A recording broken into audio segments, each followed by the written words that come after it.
melhor é que é uma boa referência, graças a Deus. E estou muito tranquila porque realmente eu tenho uma amiga, a doutora Laís, a pastora Laís é minha amiga, e eu fico muito feliz quando eu a vejo, porque ela tem uma alegria, né, no servir, e eu acho isso lindo, irmãos, irmãs. Quando eu vejo a Laís, eu falo assim, ai, que bom, existe alguém, né, fazendo algo para o Senhor, de inteireza de coração e se sentindo feliz. Isso hoje é importante para nós. O tema hoje que nós vamos abordar é vida emocional da mulher cristã, mas eu vou te dizer uma coisa, eu fiquei muito incomodada com esse tema, porque eu falei assim, eu fui primeiro questionar, né, mas qual seria a diferença da vida emocional de uma mulher para uma vida emocional de uma mulher cristã? Faz sentido isso? E aí mais tarde a gente responde essa questão. E eu quero deixar claro, especificar uma coisa, eu vou usar uma coisa um pouco infantil, mas ela é lúdica. E sempre eu trabalho com os meus pacientes, eu não trabalho mais com crianças, mas com os adultos eu também trabalho assim lá no consultório, na clínica, porque eu acho que quando a gente trabalha com o lúdico, a gente chega em lugares que talvez no racional, né, naquela coisa do pensamento, do cognitivo, só a gente não consegue chegar. Então vamos entender primeiro o que é alma, ok? Então eu vou colocar aqui, eu tenho 3 massinhas. Essa massinha aqui é a massinha verde. Eu não sei se vai dar para focar, mas existe uma massinha verde aqui. Ela, eu vou dizer que é o nosso corpo. Vou colocar ela aqui. Existe também a alma, que é essa bolinha de massinha vermelha. E existe o espírito, que é essa bolinha de massinha branca. A Igreja de Deus, ela fala da tricotomia. O que é isso? Que existe corpo, alma e espírito. Existem outras teologias que diz que alma e espírito, ou corpo e alma é uma coisa só, e existe o espírito. Então, eles são dicotômicos. Acredita que corpo e alma é uma unidade e o espírito seria outra unidade. Isso não é muito relevante, porque afinal de contas todos iremos para o céu. Dicotômicos, tricotômicos, não seremos um problema para isso. Mas é para a gente entender. Eu quero dizer que essa separação é uma separação didática, tá? A gente separa corpo, alma e espírito de uma forma didática. Porque muitas vezes eu penso assim, olha, eu estou com sono. O que é isso? Estar com sono é algo do corpo. Então, estar com sono é lá as necessidades primárias, né? E o sono é a necessidade primária e ele está muito interligado às nossas emoções. Um bom sono, uma boa vida emocional. Estou com sono, corpo. Estou feliz, estou alegre. A gente entende que é alma. E eu estou adorando, igual eu estava ali e tirei um tempo para adorar. Estou adorando. É uma ação espiritual. Então, se a gente for pensar um pouquinho, tá mais ou menos assim, ó. Então a gente divide didaticamente, mas no final, não sei se vai dar para chegar muito mais perto, mas não sei. É uma trama. Aqui eu trancei corpo, alma e espírito, então existe uma trama. Quando está assim divididinho e eu sei o que é o que, tá tudo bem. Apesar que eu entendo que o sono, que é do corpo, tem também um componente bioquímico que vai atuar lá na minha alma, e isso vai também atuar na minha forma como eu me ligo com a espiritualidade, e eu consigo fazer isso assim, dividindo as coisas, é fácil. Agora, muitas vezes nós nos encontramos assim: espírito, Peraí que tem um plástico aqui que eu não quis tirar para não secar a massinha. Espírito, corpo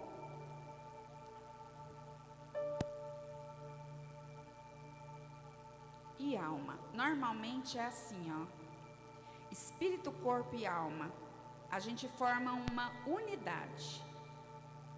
E quando essa unidade ela é íntegra, ela vai se movimentando. E o movimento faz com que nós estejamos mais íntegros ou menos íntegros. E aí eu pergunto para você, não sei se você consegue ver, mas aqui tem como eu separar corpo, alma e espírito? Aí você está mais perto, você consegue separar aqui corpo, alma e espírito? Então, nós somos assim. A gente separa para entender as unidades, as instâncias ou os aspectos de forma separadas. Às vezes compreendemos que é um tecido, é uma construção, mas na verdade, ela é assim. Está tudo junto e misturado. Então, isso significa que, se o meu corpo está sendo cuidado, a minha alma e o meu espírito também. Se a minha alma está sendo cuidada, o meu corpo e o meu espírito também. E se meu espírito está sendo cuidado, eu também estou cuidando do corpo e da alma. Então, o cuidado para nos tornarmos mais saudáveis é cuidar de tudo junto.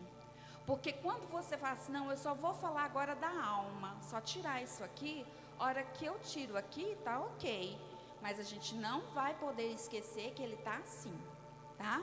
Hoje a gente vai pensar a alma, mas eu quero que você esteja lembrando que tá assim, é uma unidade. Nós somos essa integralidade. E quando alguma coisa não vai bem aqui, essa integralidade, ela vai ser um pouco complicada. Até aqui tá tudo bem, eu precisei fazer isso antes para a gente entender do que a gente vai estar falando, de como a gente vai falar agora, da alma em específico, mas que na verdade a gente vai lembrar sempre da mistura, ok? Então vamos lá, é muito interessante que quando a gente vai, primeiras coisas que a gente vê no estudo de psicologia, é o que é psique. Psique é muito lindo, justamente significa alma.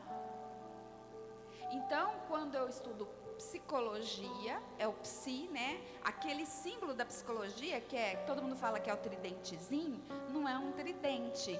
É a letra, é uma letra grega, que é a letra psi. Então, aquela é a letra psi, porque alma é psique. Então, quando a gente vai entender a psique, a gente precisa entender que nós estamos falando de alma.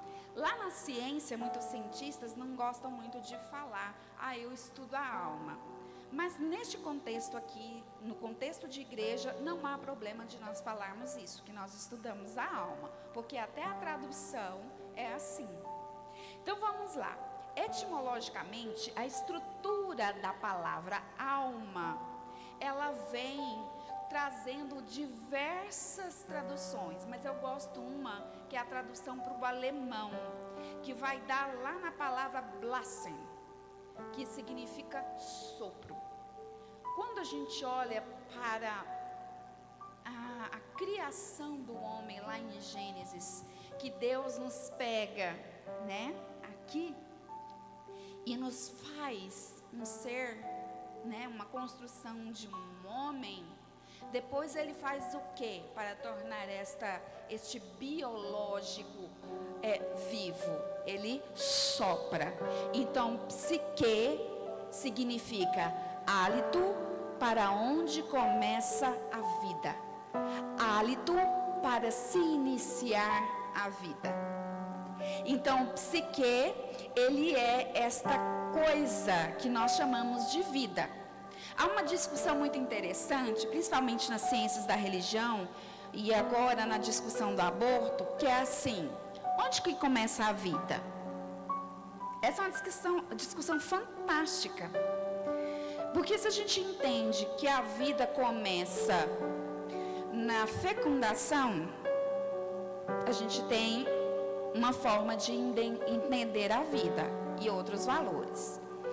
Tem algumas pessoas que dizem que é após o 3º mês de gestação, de tantas semanas, que inicia-se a vida. Tem gente que fala que é antes da própria existência da fecundação existe vida. Então é uma pergunta que a ciência, a filosofia e a religião fazem constantemente. Onde começa a vida? Porque onde inicia-se a vida também é o início da alma. Porque eu só posso dizer que uma pessoa está viva quando existe nela, ali no seu corpo, a alma. Porque é a alma que traz a vida. Há 3 áreas e 3 significados importantes que eu quero que a gente pense. Primeiro, a vida, ela é impessoal. O que isso significa, que a vida é impessoal? Que eu não detenho o poder de dar vida. Apesar de nós mulheres termos, o nosso útero, e a vida ela é gerada dentro do nosso útero, via de regra, porque a gente já sabe que existem mulheres que não nascem com útero. Então, quando nós temos uma geração feita pelo útero, eu não determino a vida. Agora eu vou ficar grávida e eis que surge uma vida. Não é assim. Então, ela é impessoal porque um ser humano, o homem, ele não tem condição de gerar vida. Ele gera o quê? Ele gera um corpo. Então, a vida, ela vem com a presença da alma. Também nós temos um significado para a alma que muita gente chama de personalidade. Eu não vou entrar no mérito da questão para falar o que é personalidade, que eu acho que não cabe aqui. Mas só para você entender que quando a gente fala de uma pessoa interior, de um conteúdo interno, intrapsíquico, nós estamos também falando de alma. E há também uma coisa que é um significado da alma, é que a alma é responsável. Apesar de nós não termos o poder de determinar vida, mas a partir do momento da minha construção enquanto ser humano, eu começo a assumir responsabilidades diante dessa vida. E a questão agora do Covid, para nós agora que estamos em lockdown, é assim, qual é o bem maior? Não é isso, doutora Laís? Qual é o bem maior? A legislação me assegura que o maior bem é a vida. O maior bem que todos nós temos é a vida. E garantir a vida é a coisa mais ordinária e efetiva da legislação. E isso vai para toda a ciência. Então vamos lá. Tem algumas coisas muito interessantes. Quem que governa quem? Nessa história aqui, quem é que governa? Isso aqui é uma coisa interessante da gente pensar. Se seu corpo governa a sua alma e o seu espírito, nós vamos para um determinado lugar. Se sua alma governa sobre o seu corpo e seu espírito, a gente vai para outro lugar. E se o seu espírito governa o corpo e a alma, a gente vai para outro lugar. Então vamos lá, a gente está lá num jejum, vamos dizer, e eu sei que nós estamos numa campanha de jejum até dia 15, eu acho, não sei, mas normalmente o mês de março agora, muitas igrejas estão numa campanha de jejum. Como é que a gente governa aqui, todo junto e misturado? Porque a gente sabe que se eu rebaixar a minha condição de hidratação, eu também rebaixo a minha imunidade. E agora a gente não pode rebaixar a imunidade. Então, o que governa aqui? Tem gente que fala assim, não sei se eu acho que os pastores escutam muito isso. Tá no casal e aí a mulher fala assim, não, porque eu sou muito racional. Eu sou muito racional. Ele é mais emoção, nós somos um casal diferente, porque o que é normal é a mulher ser mais emocional e o homem mais racional. Na perspectiva que eu trago para vocês, porque, voltando aqui um pouquinho, porque a ideia de que a razão, ela prevalece sobre a emoção, é como se a gente estivesse falando um pouco assim, a razão é mais corpo, é mais dado, é mais concreto, e a emoção é mais fluida, é uma coisa que não tem governo. Mas não existe essa divisão de razão e emoção. Porque nós estamos falando que razão, pensamento, construção das funções executivas, conseguir fazer elucubrações, raciocínios mais complexos, também está na origem da alma, tanto quanto a emoção. Então, se você faz essa divisão aqui na alma, ela não faz muito sentido. Porque tanto o pensamento como razão quanto a emoção estão dentro da alma, estão na esfera da alma. Está tudo aqui. Então, saber quem governa é muito interessante. Pitágoras, lá nos filósofos clássicos, ele diz que alma é pensamento, vontade e desejo. Tudo que é pensamento, vontade e desejo faz parte da alma. Aí passa um pouquinho, Aristóteles vira e fala assim, não, alma não é isso. Alma é nutrição, percepção e pensamento. E aí, de Platão para cá, começa a se pensar muito o que é a tal da alma e quem governa o quê. Quem que governa esse corpo, quem que governa essa alma. E, na verdade, a gente precisa entender isso a partir das Escrituras. Eu quero que você abra a sua Bíblia comigo em Marcos, no capítulo 8. E a gente vai compartilhar um pouco desta palavra. Eu gosto de dar títulos para as minhas pregações.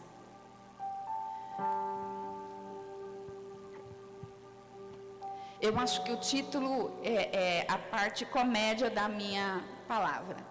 Porque eu gosto de fazer títulos diferentões assim, só para eu saber que eu posso caminhar bem na palavra e ela me orienta. Então, o título me orienta. O título desta mensagem é A História de Perder versus Ganhar.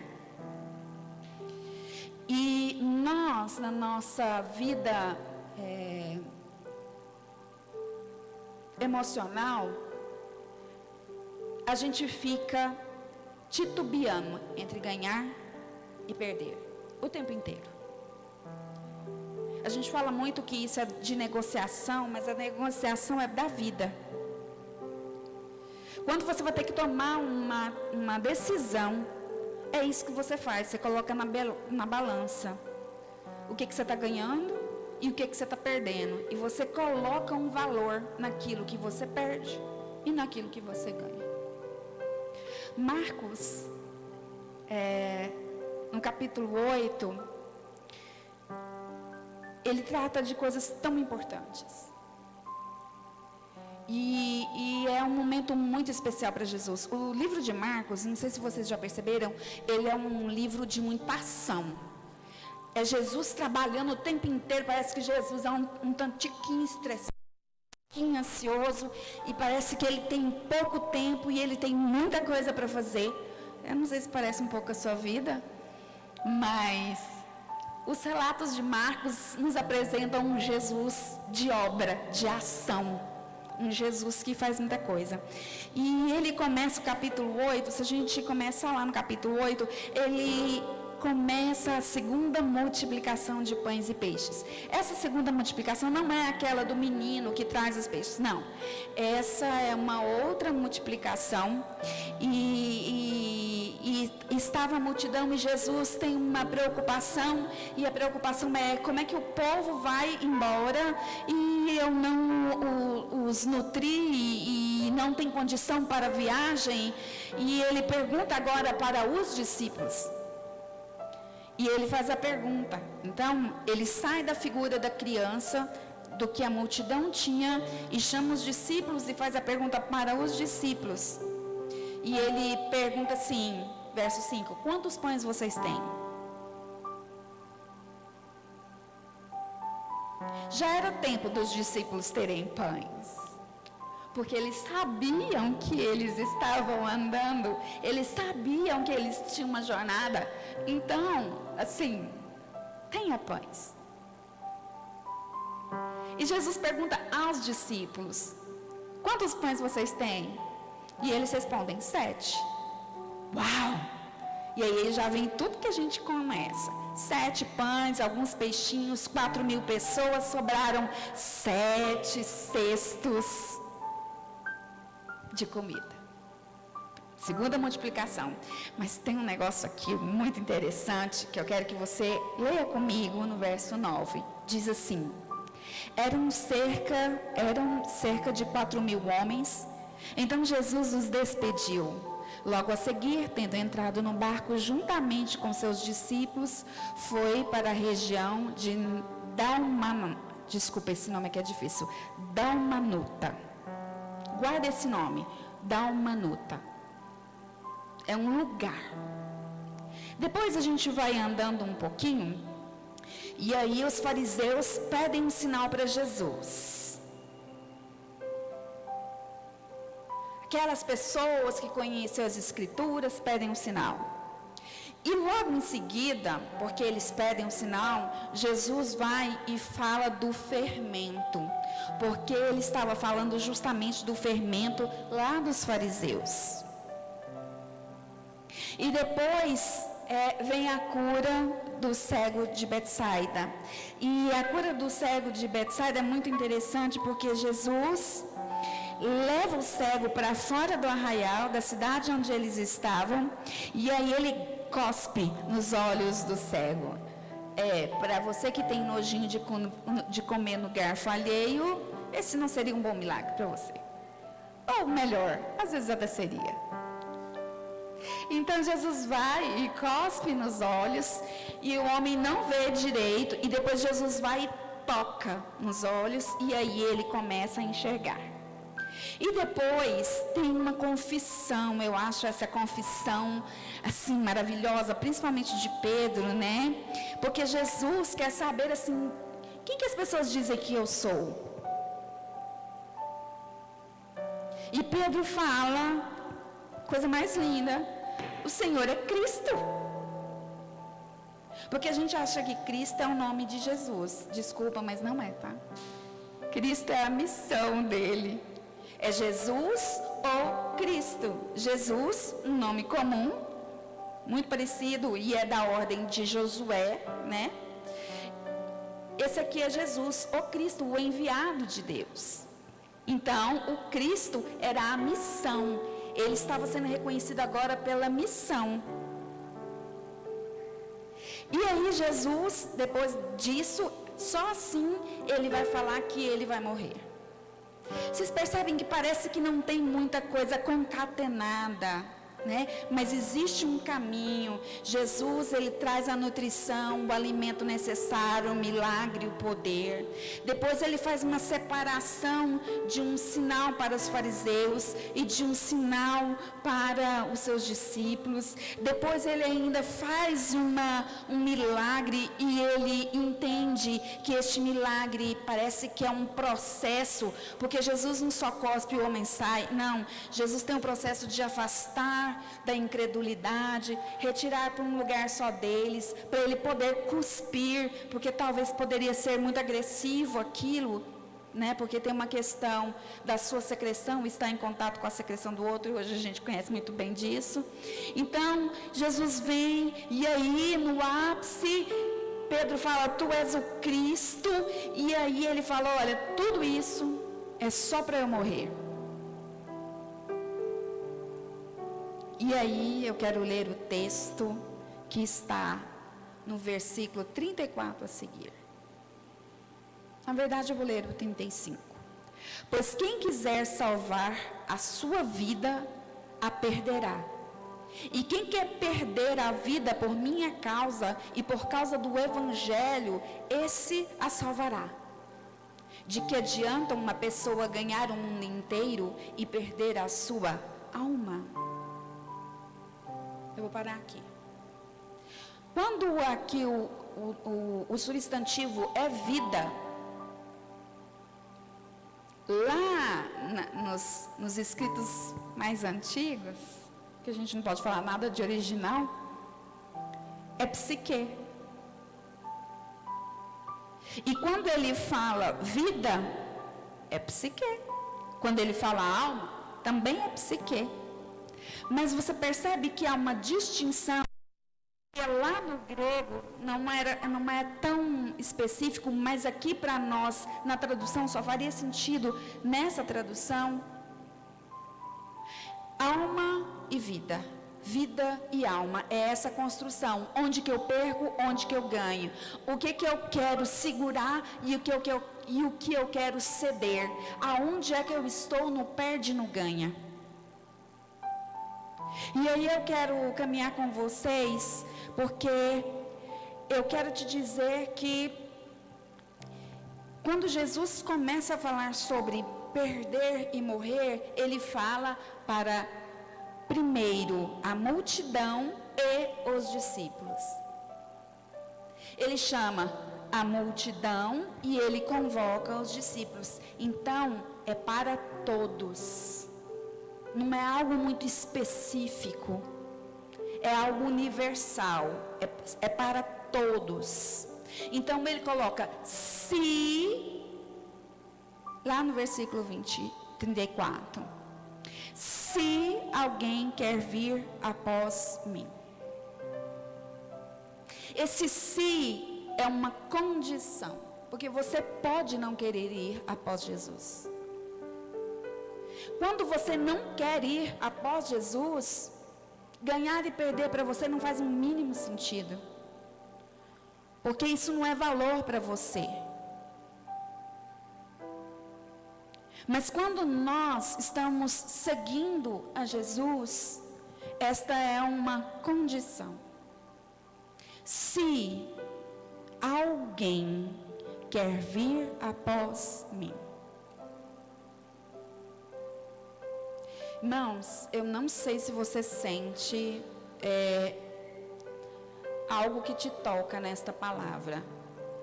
Mas Jesus está falando, olha, aconteceu tudo isso aqui no capítulo 8.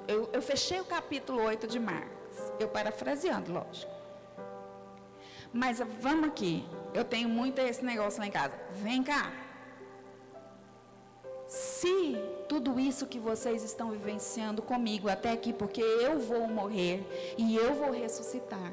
Se isso faz sentido para você. Se você olha para essa vida e achar que acordar, dormir, levantar, comer, trabalhar, voltar, resolver problema, pagar boleto, se isso é vida para você e só isso é vida para você, tudo bem. Mas se você quer participar da morte e da ressurreição de Cristo. E aqui eu quero voltar lá atrás. Qual é a diferença da vida emocional de uma mulher, de um homem, da vida emocional de uma mulher e de um homem cristão? É porque a diferença é também aquilo que te liga com o seu valor, com a eternidade. Nós só estamos aqui por uma questão histórica, mas isto aqui não é o mais importante. Nós somos peregrinos, nós estamos de passagem. E aí a diferença é, quando tem o cristão no fim da frase, isso traz todo um bojo que está aqui na palavra de Deus. Então, isso aqui só faz sentido aqui, porque é isso que me liga com o porvir. Então, a pergunta é, se faz sentido para você a morte e a ressurreição de Cristo, então, se isso é o que você deseja, então, se é alguém que eu e você queremos seguir, que é Cristo, então há uma condição. A gente não vai para Cristo, uhul, vou para Cristo. Ah, não é. A gente vai para Cristo assim, ó, é integral, corpo, alma e espírito. E isso quer dizer que isso aqui precisa ser cuidado, bem cuidado. Então, olha só, se é uma condição, alguém quer, desejo, vir, ação, após mim, é um processo. O após mim é um processo que eu passo pela morte e pela ressurreição. Após mim, após Cristo, não tem como ir sem passar pela morte e pela ressurreição. E aí eu ganho e perde. Aí eu faço a avaliação, o que eu ganho, o que eu perco. E aí tem assim, quer salvar a alma? Você quer salvar a sua alma? Você vai seguir, ser guiado. A sua alma vai reger, dominar, dirigir esta unidade aqui. Então você vai ser guiado por vontade, por desejo, por pensamento, por momento, por circunstância. É assim.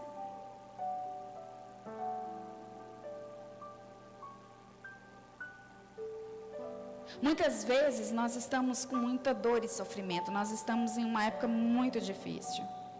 Muito difícil, irmãos. Muito difícil. Cada um sabe onde é o difícil para você. E agora, qual é o maior problema? Nós estamos num processo que as pessoas cansaram de cuidar de si. Não estão dando conta. As pessoas estão mal, emocionalmente mal. Mas por quê? Porque estão... A maior questão é, as pessoas vão proibir o direito de ir e vir que eu tenho como cidadão brasileiro? E aí, o problema é que não é essa a questão. A questão é que o bem maior que é a vida está comprometido. Então, o seu direito de ir e vir, ele é secundário. Porque a gente tem que ter a garantia maior, que é a garantia de direito da vida, que é o nosso bem maior. E aí, a pergunta é, quer salvar a sua alma? O convite de Jesus é, perde. Por que você quer continuar vivendo só aqui? Por que você quer tão importante? A razão, a emoção, a paz, os acertos, eu estou sempre certo, eu sei, eu dou conta, você que lute. Tem um tal agora novo, me ajuda aí, minha filha, o golpe está aí, como é que é? Isso, obrigada, querida. O golpe está aí, cai quem quer. Uau, bem alma, né? Eu não me comprometo com você, com a sua dificuldade, entendeu? A gente está perdendo a noção de comunidade. Então nós estamos aqui, ó, todo mundo nervoso, com raiva, triste, sofrendo, angustiado. Deixa eu contar, é assim. Nós estamos tendo pouca condição de mexer com tanta tragédia. Se você quer salvar a sua alma, perde. Por causa de quê? De duas coisas, que na verdade é uma coisa só. Por causa de Jesus e do Evangelho. Só quem quer salvar a sua alma perde para salvar através da morte e da ressurreição.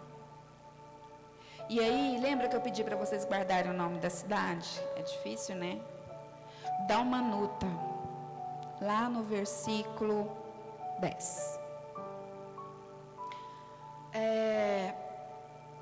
As pessoas acham que Dalmanuta é a mesma região, a mesma cidade de Magdá, porque quando há os relatos lá em Mateus, fala da região de Magdá. Mas os estudiosos dizem que se existe esta palavra tão diferente que a Dalmanuta, é porque é outro lugar e já se considera escavações e achados dessa cidade. É uma cidade chamada Cidade Desconhecida. Não se tem muito relato sobre ela. Na Bíblia é só esse. Na arqueologia já se achou alguma coisa. O que é Dalmanuta? Dalmanuta é um momento, é o tempo para pensar se você quer ganhar ou perder. Quantas vezes eu vejo conflitos entre casais que eles estão em confronto o tempo inteiro para ver quem está certo. Não é verdade? Não, mas... E aí fica aquela coisa, né? Conflito, não é... Já perdeu até o começo, por que mesmo que você está brigando, conflitando? Já perdeu, você está brigando só para medir força. Pais e filhos, líderes e pastores, e aí a gente vai aplicando patrões e empregados, né? Agora colaboradores, né? Enfim. Porque para se ter uma vida emocional saudável, eu preciso voltar para Dalmanuta. Você sabe que lugar é esse, querido? Dalmanuta é aquele lugar que só você conhece. É um momento que é só seu.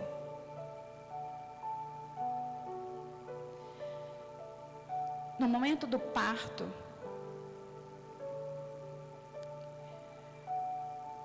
existem os médicos, as enfermeiras, doulas, psicólogos, os enfermeiros, a equipe. Mas quem orquestra o nascimento é a criança. Tem que esperar a criança. É lógico, irmãos, eu estou falando no ambiente favorável, né? Na morte também é assim. Na morte, você precisa esperar a vida ir. Mas existe este lugar que também a gente pode fazer uma aspas bem grande, que é Dalmanuta. Tem um último versículo que eu não li, foi proposital, que é o versículo de número 37. Que daria uma pessoa em troca de sua alma?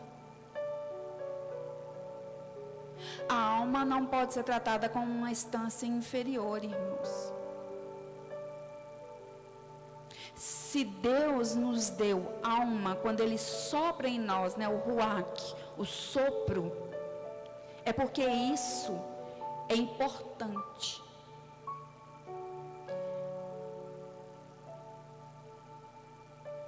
Só que a gente é pouco ensinado a trabalhar com a alma.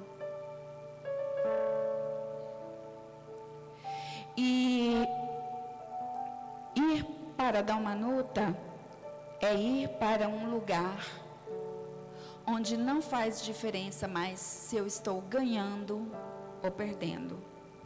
Porque na briga entre ganhar e perder, sabe o que acontece? Você já se perdeu. Você saiu do propósito.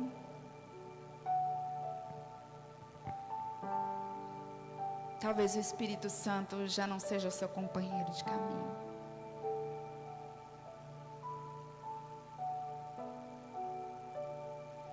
Eu estou escrevendo meu pré-projeto para o mestrado. Eu tinha abandonado isso. E eu voltei, eu resgatei uma coisa. Porque o tema da minha pesquisa é sobre o silenciamento. E eu estou escrevendo meu pré-projeto para a banca. E eu fui para a palavra, onde houve o silenciamento. Irmãos, eu estou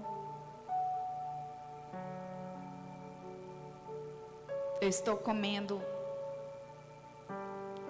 da presença do Espírito Santo, porque quando o Espírito Santo me deu este lugar chamado Dalmanuta, eu quero dizer que é este lugar de voltar-se para mim, eu me aquietar, eu me silenciar e esperar pela presença de Deus. Irmãos, no meio de tantas vozes, no meio de tantas notícias, no meio de tanto ardor, labor, dificuldades, preocupações, nós estamos lá no futuro, preocupados com o que vai acontecer, Eu quero te dizer, querido, para, se recolha, não será por você, não será pela sua inteligência, pela sua capacidade, nunca será pelo que você compreende, nunca será por aquilo que você oferece, por aquilo que você tem, nunca. Sempre será, porque você tem um lugar guardado em Jesus, protegido por Ele, e Ele é o controle daquilo que está desgovernado, e a gente tem que voltar, nos recolher para Dalmanuta, porque só lá neste lugar, que é a presença do Senhor, ocultado, escondido, que ninguém sabe onde é, que não há registro mais, que é o seu lugar, o lugar pessoal do seu encontro, primeiro com o seu aquietar, com o seu silenciamento. Fala menos. Fala menos. Aquieta. O que você busca para avaliar onde perco, onde ganho, está no encontro entre você e o Espírito Santo, neste lugar desconhecido.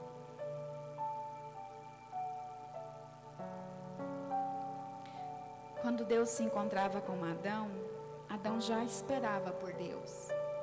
Não é Deus que espera por Adão.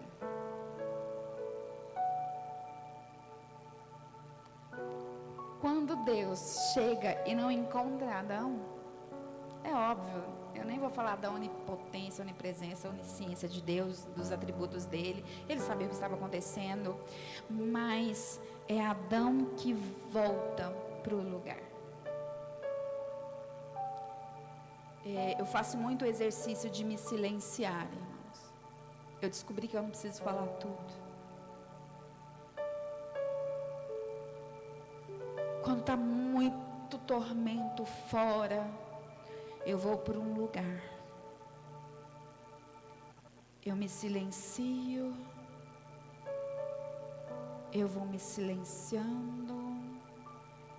Eu convido o Espírito Santo para organizar o que está dentro de mim, para aquietar os meus pensamentos, para eu poder ter este lugar ocultado, onde o Espírito Santo vem para me ajudar a encontrar onde eu posso perder e onde eu posso ganhar. Porque eu sei que eu não posso tudo. Hoje nós mulheres estamos sendo metralhadas com empoderamento. Você pode ser o que você quiser. Você pode ter o corpo que você quiser. Se você não é assim, você entra no centro cirúrgico e se torna assim. Você pode ser o que quiser. Você pode... Irmãos, minhas irmãs, o único poder que pode nos suster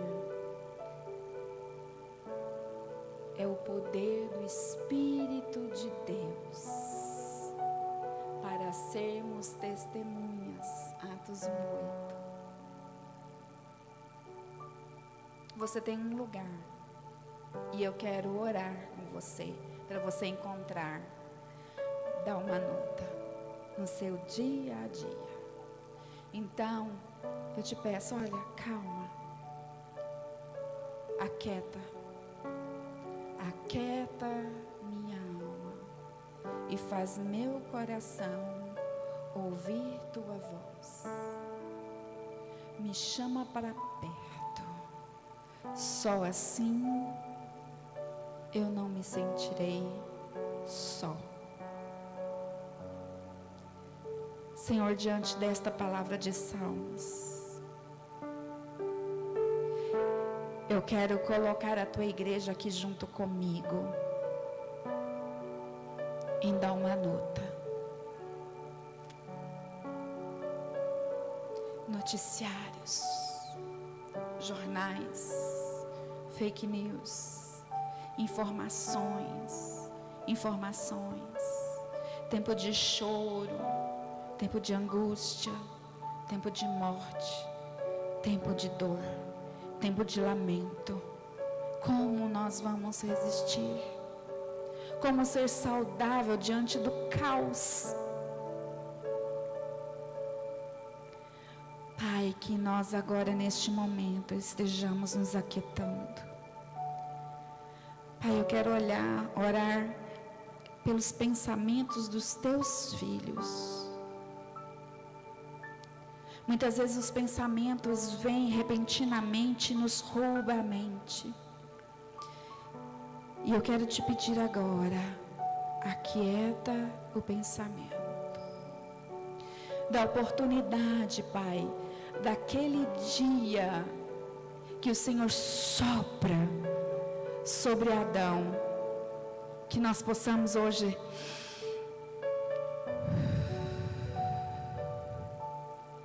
respirar a vida.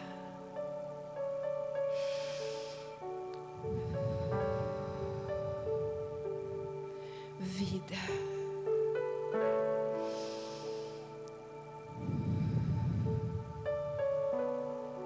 Vida.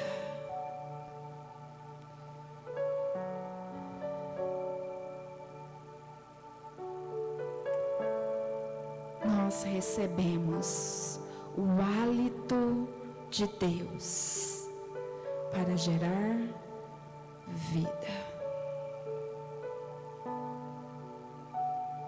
Muitos se sentem tontos porque não sabem respirar, não sabem receber vida de Deus. Eu preciso ter um lugar de intimidade. E eu ministro agora na vida dos meus irmãos este lugar. Eu não preciso ter um quarto de guerra, porque às vezes eu não tenho nem quarto. Mas eu posso ter um lugar que não é físico, que é a tua presença.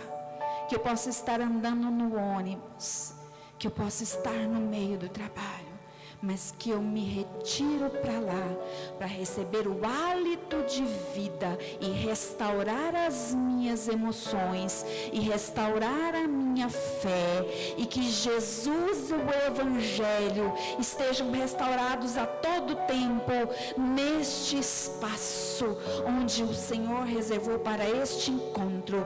Dalmanuta é o nosso lugar de encontro, conosco e com Deus. Flui, Espírito, flui. Oh Deus, paz, tranquilidade, resposta. Perder ou ganhar? Que hora que é o momento de eu perder, recuar, deixar ir. E qual é o momento de eu ganhar? Ganhar intimidade, ganhar hálito fresco de Deus, ganhar vigor, ganhar esperança, ganhar fé. Tudo o que a sua palavra me assegura. Eu quero abençoar com saúde mental, a partir de uma espiritualidade conectada com a pessoa do Espírito Santo sobre nós, neste lugar reservado, onde eu, em qualquer ambiente, me retiro para estar com meu Deus. Saúde emocional, saúde física e saúde espiritual. Nós somos íntegros no Pai. Só nele que eu vou saber onde é que eu posso ser governado. Porque o governo não está no corpo, na alma e no espírito, mas o governo está sobre a palavra sobre nós.